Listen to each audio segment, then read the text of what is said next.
Here's our first totally 3D printed chassis with a DC can motor. I'm running through a power module and a power supply on the bench right now, and I have a real noisy gear. The gear's got some teeth that need worked on, okay? But my whole idea was just to organize this shape. Also got 3D printed links. That's kind of fun.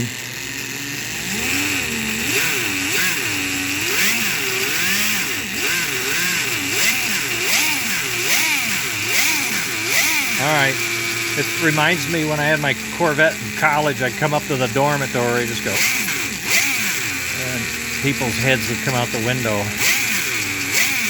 I love it.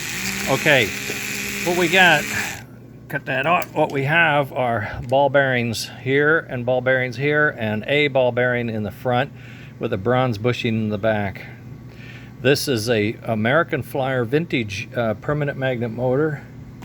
DC motor at the time, which used to have a ferrite magnet. Now we have the hot rod magnets. So it gives it fresh life. It's like a big extra charge of energy. The mounts are 3D printed. This is designed for an Atlantic.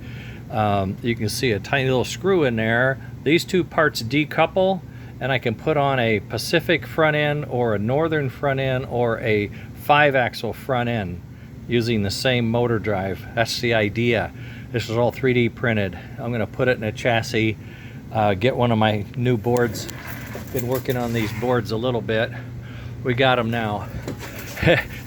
I'll tell you one thing, this is not the final design, okay?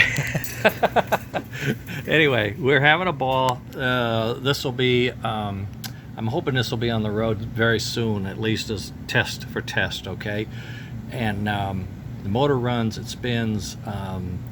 We're just gonna check it out. I had to put some lead in it for balance. It wouldn't sit still, but it does now.